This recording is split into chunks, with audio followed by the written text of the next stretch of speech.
அப்படியே next heading பாருங்கள். Vermicomposting. வெர்மி கம்போஸ்டிங்னா மண்புழு உரமாக்கல்னு பேர். It is an important component of organic farming. It is a important component of organic farming. அதாவது என்ன சொல்லலாம்னு பார்த்தீங்கன்னா, உயிரியல் கழிவுகளை மண்புழுக்கள் மூலமாக, அதாவது உயிரியல் கழிவுகளை மண்புழுக்கள் மூலமாக ஊட்டச்சத்து மிக்க கரிம உரமாக மாற்றுவதான் வெர்மி கம்போஸ்ட். தான் சொல்கிறாங்க, it is an important compound organic farming which can convert bio waste. எதை கன்வெர்ட் பண்ணாங்கன்னா, பயோ வேஸ்ட் மக்கக்கூடிய பொருட்களை வச்சு and nutrient rich organic manure. அதாவது என்ன சொல்லணும்னு பார்த்தீங்கன்னா, உயிரியல், அதாவது பயோ வேஸ்ட்னா என்னது? உயிரியல் கழிவுகள். பயோ வேஸ்ட்னா உயிரியல் கழிவுகள். அந்த உயிரியல் கழிவுகளை மக்க செய்து அதில் அதை நியூட்ரியன் ரிச்சாக இருக்கும். அதை மக்க செஞ்சோம்னா அது அதிகமான நியூட்ரியன் ரிச் ஆர்கானிக் மேனுவல் கிடைக்கும். அப்போ உயிரியல் கழிவுகள்னு என்னென்னு பார்த்தீங்கன்னா, இந்த கவுடங், இந்த மரத்துடைய இலைகள், இந்த மாதிரி கிளைகள் இருக்குல்ல, அதெல்லாம் பழத்தோல், காய்கறி தோல், காய்கறிகள் வெட்டக்கூடிய வேஸ்ட் பொருள் எல்லாமே தான் என்னது? பயோ வேஸ்ட் சொல்லக்கூடியது. அந்த வேஸ்ட்டு பொருளை மக்க செஞ்சால் அதுலேருந்து நியூட்ரியன் ரிச்சு, அதாவது ரிச்சாக இருக்குன்றாங்க. அந்த ஆர்கானிக் மேனுவரை அந்த ஆர்கானிக் அந்த பொருளை எர்த்துவம் வச்சு மக்க செய்கிறோம். இந்த பயோ வேஸ்ட்டை எர்த்துவம் வச்சு மக்க செஞ்சால் அதுக்கு பேர் தான் வெர்மி காம்போஸ்டிங். அதான் it is an important component organic farming which can convert bio waste into nutrient rich organic manure by using earthworm. இந்த உயிரியல் பொருள்களை எர்த்துவாம் சொல்லக்கூடிய மண்புழுவை வைத்து மக்க செய்தால் அதுக்கு பேர் தான் மண்புழு உரம் என்று பெயர். It feeds the organic waste. ஏன்னா இந்த மண்புழு என்ன செய்யணும்னு பார்த்தீங்கன்னா, அந்த ஆர்கானிக் வேஸ்ட்டை போட்டு சாப்பிடும்.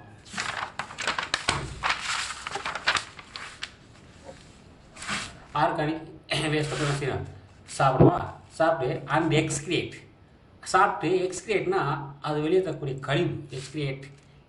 எக்ஸ்கிரியேட் in the digestive form known as castings. அது உண்டு எச்சத்தை வெளியேற்றும் இல்லையா, அதுதான் பொதுவாக மண்புழு உரம் என்று அழைக்கும். அதைத்தான் என்ன செய்யணும்? வெர்மி கம்போஸ்ட் சொல்கிறோம். அப்போ மண்புழு அந்த பயோ வேஸ்ட்டை சாப்பிட்டு அது வெளியேற்றக்கூடிய அந்த எச்சம் தான் வெர்மி கம்போஸ்ட் சொல்கிறாங்க. அதுக்கப்புறம் வெர்மி கம்போஸ்ட் இஸ் த எக்ஸ்கிரியேட்டர் சொல்லக்கூடியது. அப்போ இப்போ வெர்மி கம்போஸ்ட்னா மண்புழு உரம்ன்றாங்க இல்லையா, அப்போ வெர்மி கம்போஸ்ட் இஸ் த எக்ஸ்கிரியேட்டர். அதாவது வார்ம் காஸ்டிங், அதாவது மண்புழுக்கள் சிதைவு, அதாவது வார்ம் காஸ்டிங்னா மண்புழுக்கள் சிதைவு அடைவதால் உருவாகக்கூடியது வெர்மி காம்போஸ்ட். அப்போ vermi compost is the excreta which is a fine granular organic matter from decomposition of organic materials by the earthworm. அப்போ எர்த்துவமை வைத்துக்கொண்டு அந்த பயோ வேஸ்ட்டை மக்க செய்து அதை உரமாக மாற்றுவது தான் வெர்மி கம்போஸ்ட் சொல்கிறாங்க. It is an ideal fertilizer for the soil. இதை மண்ணுக்கு ஏற்ற உரமாக it is an ideal fertilizer for the soilனா மண்ணுக்கு ஏற்ற உரமாக பயன்படுத்தப்படும் சொல்கிறாங்க. அடுத்து பாருங்க, வெர்மி கம்போஸ்டிங் மெட்டீரியல்ஸ்னால் வேளாண்மை மூலப்பொருள் சொல்லுவாங்க. வேளாண்மை மூலப்பொருள், அதாவது மண்புழு உரம் இருக்க பாருங்க, அந்த மண்புழு உரத்தினுடைய முக்கியத்துவம் பாருங்க. Biological degradable organic waste. பயாலஜிக்கல்னா உயிரியல். Degradable organic waste is useful potential organic resource for the vermi composting. அதாவது உயிரியல் முறையில் சிதைவடையக்கூடிய கழிவுப் பொருள்கள், அதாவது உயிரியல் முறையில் சிதைவடையக்கூடிய கழிவுப் பொருள்கள் மண்புழு உரம் தயாரிக்கிறதுல முக்கியமாக இருக்கணும். அப்போ மண்புழு உரம் தயாரிக்கிறதுக்கு என்ன பொருள் தேவை இப்போ பார்க்க போகிறோம். பாருங்க, மண்புழு உரம் தயாரிக்க என்ன வேணும்னு பார்த்தீங்கன்னா, அக்ரிகல்ச்சர் வேஸ்ட். இப்போ மண்புழு உரம் தயாரிக்கிறதுக்கு தேவையான மெட்டீரியல் பார்க்க போகிறோம். அக்ரிகல்ச்சர் வேஸ்ட்ன்றாங்க இல்லையா, அக்ரிகல்ச்சர் வேஸ்ட்னா விவசாய கழிவுகள்னு பார்த்தீங்கன்னா கிராஃப்ட், ரெசிடி, அதாவது vegetables waste, sugar cane trash. என்ன சொல்லணும்னு பார்த்தீங்கன்னா, கிராஃப்ட்னா பயிர் கழிவுகள். அதுக்கடுத்து பார்த்தீங்கன்னா ரெசிடியஸ், அதாவது ஃபஸ்ட்டுனா வெஜிடபிள் வேஸ்ட்னா காய்கறி கழிவுகள், அதேமாதிரி கரும்பு கழிவுகள்.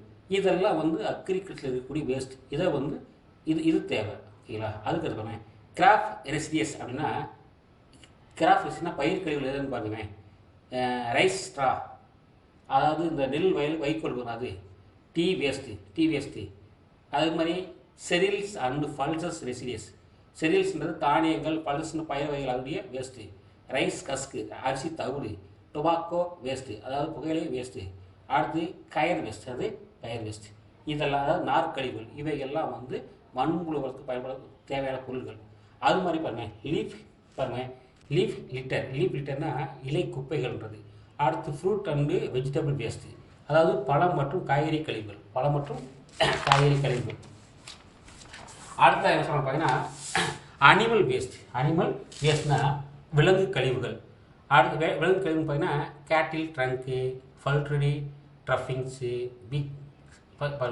Big slurry, goat and sheep droppings. அப்படின்னா பன்றிய கழிவுகள், வெள்ளாடு மற்றும் செம்பரியாட்டு கழிவுகள், அதே மாதிரி கோழி கழிவுகள் எல்லாமே சொல்கிறாங்க இந்த மண்புழுக்கு தேவைன்றாங்க. அதுக்கடுத்து பார்த்தீங்கன்னா பயோகேஸ் ஸ்லாரினா சாண எரிவாயு கழிவுகள். இவையெல்லாம் மண்புழு உரம் தயாரிக்க தேவையான பொருட்கள். சொல்கிறாங்க. ஓகேங்களா? அடுத்து வெர்மி கம்போஸ்டிங் பை ஃபின் மெத்தட்னா தொட்டி முறையில் மண்புழு உரம் தயாரித்தல். ஃபின் மெத்தட், அதாவது தொட்டி முறை மூலமாக மண்புழு உரம் தயாரித்தல். Vermi composting by bin method அப்படின்னா பைன் மெத்தட், அதாவது பார்த்தீங்கன்னா தொட்டி உரம் மூலமாக பார்த்தீங்கன்னா it is the rearing earthworm in the container or bin. அதாவது மண்புழுக்களை வந்து தொட்டி அல்லது கொள்கடலில் வளர்க்கணும். அதாவது மண்புழுக்களை தொட்டியில் போட்டு வளர்க்கலாம் அல்லது கொள்கலன்னா பெரிய ஒரு அதுவும் தொட்டி மாதிரி இருக்கும். தொட்டி அல்லது கொள்கலம் வளர்க்குறது. இந்த container is half filled with bedding materials such as sawdust, அதாவது கார்போர்ட். அந்த என்ன சொல்கிறான்னு பார்த்தீங்கன்னா அந்த கொள்கடலை வளர்க்க போய் சொல்கிறாங்க இல்லையா, அந்த கொள்கடலில் பாதி அளவிற்கு அந்த ஒரு தொட்டி சொல்கிறாங்க, தொட்டியில் பாதி அளவிற்கு வீணான அட்டை, இலை, நெல் உமி, வைக்கோல், மர உமி மற்றும் தலை உரங்கள் ஆகியவற்றை அடுக்கிறார் நிரப்புறது. அவங்க என்ன சொல்கிறாங்கன்னா இந்த தொட்டி பாருங்க, இந்த தொட்டியில் பாதி அளவுக்கு எதை வச்சு நிரப்ப சொல்கிறாங்க பார்த்தீங்கன்னா ஒரு தொட்டி எடுத்துக்க சொல்கிறாங்க. அந்த தொட்டியில் பாதி அளவுக்கு பாருங்களேன் வெட்டிங் மெட்டீரியல்ஸ், சேடு, கார்போர்ட், அதாவது கார்போர்டுனா அட்டை, லீஃப்னா இலைகள், பேடி ஹஸ்க்னா நெல் தவிடு, அப்புறம் சாப்பிள் ஸ்ட்ரா, அது சாப்பிள் ஸ்ட்ராங்கிறது அந்த அதாவது ஸ்டார்ட் பண்ணுறது வைக்கோல் இருக்கு பாருங்க, வைக்கோல் அப்படி சொல்லுவாங்க வைக்கோல். அதுக்கடுத்து சா ட்ரஸ்ட், அந்த மர தூசி and manure. Small quantity of soil and sand is added in provide necessary grit and worms. அதாவது சாயில் அதோட சொன்னாங்க இதளவுக்கு பாதிகள் நிரப்பிட்டு அதில் கொஞ்சம் மண் போட சொல்கிறாங்க. மண் அல்லது மணல் சேர்த்து புழுக்களுக்கு தேவையான இடைவெளி வழங்கப்படுது. அதே மாதிரி என்ன சொல்கிறாங்க பார்த்தீங்கன்னா ஸ்மால் குவான்டிட்டி ஆஃப் சாயில், இதெல்லாம் அந்த தொட்டியில் பாதி அளவுக்கு போட்டுட்டு அதில் மண் சேர்க்கணும்னு சொல்கிறாங்க. மண் சேர்க்கணும் அல்லது மணலை சேர்க்க சொல்கிறாங்க. அதே நேரத்தில் necessary for grit for the worms, அதாவது அதாவது மண்புழுக்கு தேவையான இடைவெளி வழங்கப்படுகிறது. இப்போ பாருங்கள், இந்த bedding materials should be moisten by the adding water enables movements by the worms. அதில் வந்து என்ன சொல்கிறாங்கன்னா அதாவது நீரை திருப்பி சொல்கிறாங்க. அந்த பாதி அளவுக்கு பொருளெல்லாம் போட்டு மேலே அட்டை மேலே தண்ணி தெளிக்க சொல்கிறாங்க. அப்படி தண்ணி தெளித்தோம்னா அந்த எருத்துவம் வந்து உரத்துக்கு மூவ் ஆக மாட்டாங்க. அதனால தான் என்ன செய்யும், அதான் அப்படியே மூவ் ஆக கிடையாது. அந்த எருத்துவமாக generally placed in spread evenly the bedding. அந்த அட்டை மேலே மண்புழு நிறைய மண்புழு, அதாவது மண்புழு எவ்வளோ இருக்குன்னு பார்த்தீங்கன்னா கிட்டத்தட்ட ஒரு கவுண்டிங் வந்து ஒரு 500 ஒரு 1000 மண்புழு இருக்கணும். அந்த மண்புழு அப்படியே அள்ளி அந்த அட்டை சொல்கிறாங்களே போர்டு சொல்கிறாங்களே அது மேலே அப்படியே ஸ்ப்ரெட் பண்ணி விட்டுறணும். அதாவது என்ன சொல்கிறாங்கன்னு பார்த்தீங்கன்னா இந்த மாதிரி ஒரு தொட்டி எடுக்க சொல்கிறாங்க. இந்த தொட்டியில் வந்து பாதி அளவுக்கு அந்த ஃபஸ்ட்டு வந்து உள்ளுக்குள்ளே என்னென்ன போடணும்னு பார்த்தீங்கன்னா இலை போடணும், ரைஸ் கஸ்க் அதாவது நெல் தவிடு போடுற உள்ள, அதே மாதிரி மற்ற வைக்கோல் போடுறோம், இலை வேஸ்ட் எல்லா வேஸ்ட்டும் போட்டு மேலே ஒரு போர்டு ஒரு அட்டை போட்டிருப்போம். அந்த அட்டை மேலே மண்புழுவை அப்படியே ஸ்ப்ரெட்டாக பரவி விட சொல்லுவாங்க. மண்புழு அப்படியே பரவி விட்டுறாங்க. தண்ணி தெளித்து மண்புழு அப்படியே ஸ்ப்ரெட் பண்ணுறாங்க. அது பாருங்க, இந்த ஆர்கானிக் வேஸ்ட்னா வேறு என்னென்ன போட பாருங்க. ஆர்கானிக் வேஸ்ட் இல்லைன்னா kitchen waste, vegetable and fruits waste and ordered which the feed by the earthworms. அதேமாரி அந்த அட்டைப்பெட்டி மேலே நீங்கள் மண்புழு போட்டிங்க இல்லையா, அந்த மண்புழு மேலே கிச்சனில் வெட்டக்கூடிய காய்கறி கழிவுகள், அதேமாதிரி பழங்கள் கழிவுகளை போட சொல்கிறாங்க. ஆட் பண்ண சொல்கிறாங்க. ஆட் பண்ணிக்கோங்க. இந்த bin covered with coconut leaves. இந்த தொட்டியை வந்து ஒரு கவர் பண்ணணும். எதை வச்சு கவர் பண்ணணும்னா, இந்த தென்னை மரத்து இலை இருக்கும், அது பெரிய இலையாக இருக்கும், அதை வச்சு ஃபுல்லாக அப்படி கவர் பண்ணிடணும். ஃபுல்லாக இந்த தென்னை மரத்து இலையை வச்சு ஃபுல்லாக இந்த தொட்டியை கவர் பண்ணிடுறாங்க. மேலே வந்து கவர் பண்ணிடணும், ஃபுல்லாக கவர் பண்ணிடுறாங்க. கவர் அல்லனா கண்ணி பேச்சுன்னா இந்த சாக்கு இருக்கவங்க சாக்கு போய் அதை வச்சு கவர் பண்ணிக்கணும். அப்புறம் பாருங்கள், கவர் பண்ணிக்கோங்க. அதாவது கன்சர்வ் மாய்ச்சர், அதோடைய கவர் பண்ணிங்கன்னா உள்ளே வந்து ஈரப்பதம் இருக்கும். Provide darkness up keep up out of pests. இதை வந்து டார்க்கான இடத்துல வச்சுருக்கணும். அதே நேரத்தில் எந்த ஒரு இன்செக்டும் கிட்ட போட பார்த்துக்கோங்கன்றாங்க. பாருங்கள், ஏ பீரியட் கம்ப்ளீட்லி 60 years, 60 நாள் வந்து இந்த வேஸ்ட் வந்து completely transformed in nutrient rich material that excreted earthworms known as worm casting. இதை வந்து அந்த அப்படி மூடி வச்சு, இந்த கோகனட் லீஃப் வச்சு மூடிட்டு அதை 60 நாட்கள் வந்து எந்த ஒரு இன்செக்ட் அண்டாவிடாமல் பார்த்துக்கிட்டிங்கன்னா 60 நாளில் அது மண்புழு உரமாக மாறின்றாங்க. This castings are harvested and used organic மண். இதை எடுத்து நம்ம பயன்படுத்தோம்னா அது நல்லா மேன்பாக இருக்குன்னு சொல்கிறாங்க. பாருங்கள், இந்த டயக்ராம் போருக்கு பார்த்துங்க. அதுக்கடுத்து பாருங்க, advantage of vermi compost. Advantage of vermi compost சொல்லியாச்சுன்னா மண்புழு உரத்தின் நன்மைகள். வெரிமிக் காம்போஸ்ட் பாருங்க, vermi compost is dark brown in colour. இது எப்படின்னு பார்த்தீங்கன்னா டார்க் ப்ரௌனாக இருக்கும், அதாவது அடர் பழுப்பு நிறம். டார்க் ப்ரௌன்னா அடர் பழுப்பு நிறத்தில் இருக்குன்றாங்க. And similar farmyard manure is in colour and appearance. அதே நேரத்தில் இது எப்படி பார்த்தீங்கன்னா இது நிறம் வந்து அடர் பழுப்பு நிறத்தில் இருக்கும். இந்த நிறம் மற்ற தோட்டத்தில் தொழு உரம் மறு காரணமாக தொழு உர நிறம் இருக்கும் இல்லையா, தொழுவில் காணப்படக்கூடிய உரத்துடைய நிறமும் மண்புழு உர நிறமும் ஒரே மாதிரி இருக்காங்க. தொழு உரத்துக்கு மாதிரி காணப்படுறாங்க. அதுக்கு பார்த்தீங்கன்னா it is the rich source of nutrients. இது வந்து rich source of nutrients essential for the plant growth. இது தாவர வளர்ச்சிக்கு தேவையான முக்கிய ஊட்டச்சத்தாக பயன்படுது. It makes the soil fertile. தாவரத்துடைய அதாவது வளர்ச்சிக்கு இது முக்கிய உரமாக இருக்குது. அதே நேரத்தில் மண் வளமும் நல்ல ஃபெர்டைலாக இருக்கும், வளமாக இருக்கும். மண்ணுடைய வளம் பாதுகாக்கப்படுது அப்படின்றாங்க. அடுத்த it improves the water holding பார்த்தீங்கன்னா மண் அமைப்பு. அதாவது பாருங்க, மண் அமைப்பு, அதாவது மண் ஹோல்டிங் கெப்பாசிட்டினா வாட்டரை தேங்கிக்கக்கூடிய அந்த கெப்பாசிட்டி இந்த உரத்துக்கு இருக்குன்றாங்க. அதே நேரத்தில் சாயில் இரசனை தடுக்கும், மண் அரிப்பை தடுக்கும். இந்த உரத்தை பயன்படுத்தினா நீரை தேக்கி வைக்கும், மண் அரிப்பை தடுக்குன்றாங்க. அடுத்து இன் கண்டைன்ஸ் பாருங்க valuable vitamins, enzymes and growth regulator substance. இந்த உரம் வந்து பார்த்தீங்கன்னா இதில் வந்து அதிகமான விட்டமின் இருக்குது, அதேமாதிரி என்சைம் இருக்குன்றாங்க. அதே மாதிரி பிளானுடைய வளர்ச்சியை வந்து ரெகுலேட் பண்ணுவார், ஒழுங்குபடுத்தும். பிளானுடைய வளர்ச்சியை வந்து ஒழுங்குபடுத்தும் சொல்கிறாங்க. அதே மாதிரி increasing growth, vigour and yield of plants. விகார்னா அந்த தாவத்துக்கு விகார் சொல்லக்கூடியது வந்து பார்த்தீங்கன்னா ஈல்டு அதிகமாக இருக்குது, விகார்னா வீரியம் அதிகமாக இருக்குன்னு சொல்கிறாங்க. வீரியம் அதிகமாக இருக்குன்றாங்க. அது பாருங்க, it enhance the decomposition of organic matter in soil. இது வந்து கரிமப் பொருட்களை வந்து மண்ணில் சிதைவடைவதை மேம்படுத்துது. Vermi compost is free from pathogens and toxic elements. இது வந்து நோய் கிருமிகள் மற்றும் நச்சுத்தன்மை அண்ட விடாது. மண்புழு உரம் வந்து நோய் கிருமிகளையும் நச்சுத்தன்மை அண்ட விடாது சொல்கிறாங்க, அண்ட விடாது. அடுத்து பாருங்கள், vermi compost is rich in beneficial, அதாவது பெனிஃபிஷியல் மைக்ரோஃப்ளோரா. மண்புழு உரமானது நன்மை பயக்கும், நுண்ணுயிர்களை, அதாவது நுண்ணுயிர்களை வந்து கொண்டுள்ளது. ஏன்னா மண்புழு வந்து அதிகமான நுண்ணுயிர் இருக்கிறாங்க, அதிகமான நன்மை தரக்கூடிய நுண்ணுயிர் மண்புழு இருக்குன்றாங்க. நெக்ஸ்ட் ஹெட்டிங் பாருங்கள். நெக்ஸ்ட் ஹெட்டிங் வந்து எபிகல்ச்சர்னா தேனி வளர்ப்புன்னு சொல்லுவாங்க. Apiculture is the rearing honey fee for honey. அதாவது தேனீக்களை வளர்த்தலே தேனி வளர்ப்பு, தேனீக்களை வளர்க்கக்கூடியது தேனி வளர்ப்புறாங்க. அப்போ apiculture is the rearing honey bee for honey. It's also bee கீப்பிங்னா தேனீக்களை பராமரித்தல். It is a portable rural based industry.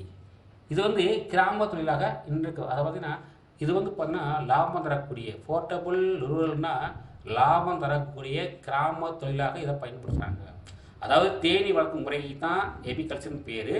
இதை வந்து பார்த்தீங்கன்னா இட் இஸ் ஆல்சோ கால்டு பீ கீப்பிங்னா தேனீக்களை பராமரிக்கிறாங்க. அதே நேரத்தில் இட் இஸ் போர்ட்டபிள்னு சொன்னால் இது வருமானம் தரக்கூடிய கிராமப்புற தொழிலாக இதை பயன்படுத்துகிறாங்க. அப்புறம் honey bees are the domesticated farmer produce honey. அதாவது தேன் உற்பத்தியை வந்து பாருங்களேன், இன்னைக்கு வந்து குடிசை தொழிலில் வந்து இது வந்து விவசாயம் சார்ந்த குடிசை தொழிலாக, எது தேனி வளர்ப்பு வந்து விவசாயம் சார்ந்த குடிசை தொழிலாக இன்றும் அது செய்கிறாங்கன்றாங்க. எல்லா மக்களாலையும் செய்யப்படுதுன்றாங்க. பாருங்கள் அடுத்த டைப்ஸ் ஆஃப் ஹனிபி. தேனீக்கள், அதாவது தேனீக்களின் வகைகள் பாருங்களேன். There are 3 types of individual and honey colony name வந்து குயின் பி, அதுக்கடுத்து பாருங்கள் டிரான்ஸ் அண்டு ஒர்க்கர் பி. 3 வகை இருக்குது. ஒன்று வந்து குயின் பி, இன்னொன்று வந்து ட்ரான்ஸ் அப்படின்னா ஆண் தேனி, இன்னும் வந்து ஒர்க்கர் பியில் வேலைக்கார தேனி. இப்போ குயின் பீ பற்றி பார்க்கலாம். குயின் பீ வந்து ராணி தேனி. பாருங்கள், இந்த குயின் இஸ் த லார்ஜஸ்ட்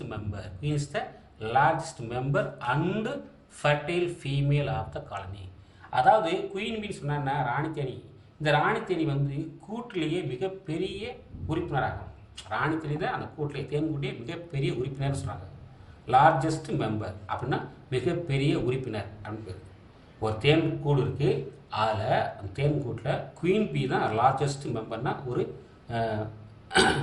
பெரிய உறுப்பினர் அழைக்கப்படுது. அதுதான் ஃபர்டைல். அதானது இந்த இதுதான் வந்து ஃபர்டைல் ஃபீமேல் ஆஃப் காலினா இனப்பெருக்கம் செய்யும் பெண் தேனியாக உள்ளது. இதுதான் எனது இனப்பெருக்கம் செய்யுமா, ராணி தேனி தான் இனப்பெருக்கம் செய்யும்.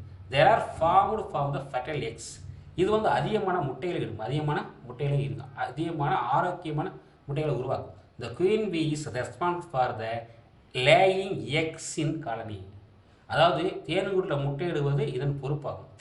அதாவது ராணி தேனி ஒன்று தான் கூட்டில் இருக்குது, அது பெருசாக இருக்குன்றாங்க. அதாவது பெருசுனா என்னது, முக்கிய உறுப்பினர் சொல்கிறாங்க. அதனுடைய ஒர்க்கு என்னன்னு பார்த்தீங்கன்னா இனப்பெருக்கம் செய்வதான். அது வந்து அதிகமான முட்டைகளை இடும்ன்றாங்க. ஓகேங்களா? அடுத்து பாருங்க ட்ரான்ஸ் பாருங்க. They are fertile males. இது வந்து வளமான ஆண் தேனியாகும். They develop and unfertilized eggs. Unfertilized எக்ஸ்னா இது வந்து இனப்பெருக்கம் செய்யும் திறனுடைய ஆண் தேனியாகும். இவை வேலைக்கார தேனிகளை விட அளவில் பெரியதாகும். இது வந்து பார்த்தீங்கன்னா பாருங்க, வேலை தேனியோட பெருசும் அளவில் பெரியதாகும். ராணி தேனீக்களை விட அளவில் சிறிதாகும். ராணி தேனி இடக்கூடிய முட்டைகளை கருவுற செய்தலை இவற்றின் முக்கிய பணி. அதான் சொல்கிறாங்க. என்ன சொல்கிறாங்க பார்த்தீங்கன்னா, இந்த டிரான்ஸ்ல கூட ஆண் தேனி இது வந்து தே ஆர் த ஃபர்டைல், அதாவது ஃபர்டைல் மேல்ஸ்னால் வளமான ஆணாகும். The develop from utilized eggs. இல்லை unfertilized eggs they are larger இதன் the worker bee and small than the queen bee. வேலைக்கார தேனியோட பெருசாக இருக்கும், ராணி தேனியோட சிறுசாக இருக்கும். தே ஆர் மெயின் ஃபங்க்ஷன் பார்த்தீங்கன்னா ஃபர்டைல்டு எக்ஸ் ப்ரொடியூஸ்டு பை குயின். அதாவது ராணி தேனி இடக்கூடிய முட்டைகளை பொறிக்க செய்வதா என்னுடைய வேலை. பொறிக்க செய்வதா இருந்தால் இது ஆண்தேனியோட வேலை. அடுக்கிறது ஒர்க்கர் பீ பார்த்து. தேயார் ஒர்க்கர் பீன்னு பார்த்தீங்கன்னா வேலைக்கார தேனி. They are sterile female. ஸ்டெரைல்னா வளமற்ற பெண் இனம். இது வளமற்ற பெண் இனம். இது வந்து smallest member of the colony. இந்த குரூப்லேயே இது வந்து ரொம்ப ஸ்மாலாக இருக்குன்றாங்க. தேயார் ஃபங்க்ஷன் வந்து பார்த்தீங்கன்னா கலெக்ட் கனி. இதனுடைய வேலை வந்து தேனிகளை, அதாவது தேன்களை கனி கலெக்ட் பண்ணுவது, அதாவது தேன்களை வந்து எடுத்து வருவது, தேன் சேகரிப்பது. தேர் பாருங்க. And young ones clean clump define hive the maintain the temperature of the அதாவது பி ஹியூ. இது வந்து பார்த்தீங்கன்னா சிறிய இது வந்து தேன்ராட்டை சுத்தம் செய்தல், அதாவது தேன்ராட்டை சுத்தம் செய்தல், தேன்கூட்டை பாதுகாத்தல். தேன்ராட்டை சுத்தம் செய்தல், தேன்கூட்டை பாதுகாத்தல் இதனுடைய வேலை. அதே மாதிரி தேன் கூட்டின் வெப்பத்தை பராமரித்தல் இதனுடைய பணியாகும். இதனுடைய வேலை என்னன்னு பார்த்தீங்கன்னா தேன்ராடு கட்டுவது, தேன்ராட்டை பாதுகாப்பது, தேன்ராடு வந்து வெப்பமடையாமல் தடுப்பது இந்த ஒர்க்கர் பீயோட ஒர்க்குன்றாங்க. அடுத்து பாருங்க, இது அடுத்து variety of honeybees. Variety of ஹனிபீஸ்னா உள்நாட்டு வகை, அதாவது அதாவது இண்டிஜினஸ் வெரைட்டின்னு பார்த்தீங்கன்னா எபிஸ் பாருங்க. ஃபஸ்ட்டு வந்து எபிஸ் டார்கேட்டா சொல்கிறது. எபிஸ் டார்கேட்டா அது வந்து பாருங்க ராக்பினா பாறை மட்டும் காட்டு தேனி. எபிஸ் டார்கேட்டா சொல்லக்கூடிய வந்து பாறையில் காணக்கூடிய தேனி காட்டு தேனி தான் சொல்லுவாங்க. அப்படி அடுத்து பார்த்தீங்கன்னா எபிஸ் ஃப்ளோரியா சொல்லக்கூடியது, இது வந்து குட்டி தேனி பீன்றது. அடுத்து எபிஸ் இண்டிகான்னு சொல்லக்கூடிய இது வந்து இந்திய தேனி. அடுத்து வெளிநாட்டு தேனி பாருங்க, அதாவது வெளிநாட்டு வகைகள் எக்ஸாக்ட் இருக்குது. அப்புறமே எபிஸ் மெல்லிஃபெரான்னு சொல்லக்கூடியது, இது வந்து பார்த்தீங்கன்னா இட்டாலியன் தேனி. அடுத்து எபிஸ் ஆடம் சோனி சொல்லக்கூடியது ஆப்பிரிக்கன் தேனி. அடுத்து தேன்கூட்ட அமைப்பு ஸ்ட்ரக்சர் ஆஃப் பிகம்னா அது ஸ்ட்ரக்சர் ஆஃப் பிகம் சொல்லுவாங்க, அதாவது தேன்கூட்ட அமைப்பு பாருங்கள். இந்த comb of the bees formed mainly secretion of wax gland. Mainly secretion of wax கிளான்னு சொன்னால் உங்களுக்கு தெரியும், அதாவது மெழுகு சுரப்பி, அதாவது தேனீக்களின் வயிற்றில் உள்ள மெழுகு சுரப்பி இருக்குது, அதில் சுரக்கப்படும் பொருள்களால் தேனீக்கள் தேன்கூட்டை உருவாக்குன்னு சொல்கிறாங்க. இந்த பாருங்கள், பிகம்னா தேன்கூடு, அதை எப்படி உருவாக்குன்னு பார்த்தீங்கன்னா the bees formed mainly by the secretion of the wax gland present in the abdomen of worker bee. வேலைக்காரத்தின் அடியில் ஒரு சுரப்பி காணப்படுது. அந்த சுரப்பிலிருந்து வரக்கூடிய அந்த சுரக்கப்படும் பொருள்களால், அந்த மெழுகு போன்ற பொருள்களால் தான் அந்த தேனை கட்டு இந்த ராடு உருவாக்குறாங்க. The gum is vertical sheet packs the double layer hexagonal cells. இது வந்து இந்த சீட் எப்படின்னு பார்த்தீங்கன்னா 2 லேயரில் இருக்கும். அது எப்படின்னா ஹெக்ஸாகோனல்னா அருங்கோண வடிவத்தில் இருக்கும். ஹெக்ஸாகோனல்னா அருங்கோண வடிவம் இந்த மாதிரி இருக்கும், அருங்கோண வடிவத்தில் இருக்கும்ன்றாங்க.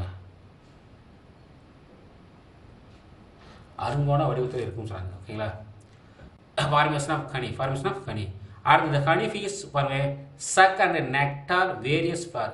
அந்த ஹனிஃபின்றாங்க இல்லையா, அந்த தேனி வந்துச்சுன்னா பல பூக்களை போய் உட்காந்து நெக்டார், அதாவது நெக்டார்னு சொல்லுவாங்க இல்லையா, வேரியஸ் ஃபார்.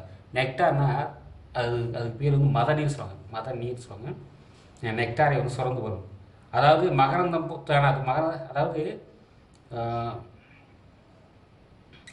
போய், அதாவது பறந்து போகுது, பல பூக்களை உட்காந்து என்ன செய்யுன்னு பார்த்தீங்கன்னா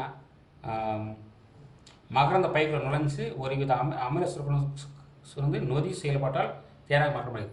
இது என்ன செய்யுன்னா பல இந்த ஒர்க்கர் பீ வந்து என்ன செய்யணும்னு பார்த்தீங்கன்னா அந்த ஹனிபீஸ் சக்குன்னா போய் நெக்டார் உரியுது, அங்கே வேரியஸ் ஃப்ளார் ஒவ்வொரு ஃப்ளார் எடுக்குது. அந்த நெக்டார் ஃபாஸ்ட் டு த கனிசெக்னா அது வந்து கலக்குது, அமிலக்காரம் கலக்குது. அண்ட் கனிசேக் வந்து சுக்ரோஸ், அது வந்து இனிப்பு இருக்கிறதுனால அது வந்து தேனாக மாறுன்றாங்க, அஸ்டிக் செக்ரீஷன். அப்போ ஒவ்வொரு தேனீக்களும் போய் அதாவது ஃப்ளாரில் உட்காரும்போது அந்த மகரந்தத்தூள் அந்த நெக்டார் கலந்து அதில் ஸ்வீட் சேர்ந்து அது தேனாக மாறுன்றாங்க. அதை வந்து ஸ்டோர் பண்ணி வைக்குது, அதை வந்து ஸ்பெஷல் சாம்பிளாக ஸ்டோர் பண்ணி வைக்குது. இந்த குவாலிட்டி ஆஃப் கனி, தேனானது தரமானது தேன் மற்றும் மகரந்தத்தூளை சேகரிப்பதற்கு கிடைக்கும் மலர்களை பொறுத்தது. தேன் வந்து எப்படி தரமாக இருக்குன்னு கண்டுபிடிக்கிறதுன்னு பார்த்தீங்கன்னா, தேன் வந்து தரமானதா இல்லையான்னு கண்டுபிடிக்கிறதுக்கு அந்த தேனீக்கள் வந்து எந்தெந்த பூக்களை பொறுத்ததுன்றாங்க. தேன் தரமானதாக இருக்கணும்னா கண்டிப்பாக அந்த ஃப்ளார் இருப்பாங்க, ஃப்ளாரை பொறுத்தது. ஏன்னா எந்தெந்த ஃப்ளாரில் வந்து அந்த தேனீக்கள் இருந்து எடுக்குதோ அந்த ஃப்ளாரை பொறுத்து தான் அந்த தேனீக்கு வந்து தரமாக இருக்கா தரம் இல்லையான்னு சொல்ல முடியுன்றாங்க. அடுத்து பாருங்க, ப்ராடக்ட்ஸ் ஹனிபி, அதாவது ப்ராடக்ட்ஸ் ஃப்ரம் ஹனிபி. அடுத்து என்ன பார்க்கணும் சார், ப்ராடக்ட்ஸ் ஃப்ரம் ஹனிபி.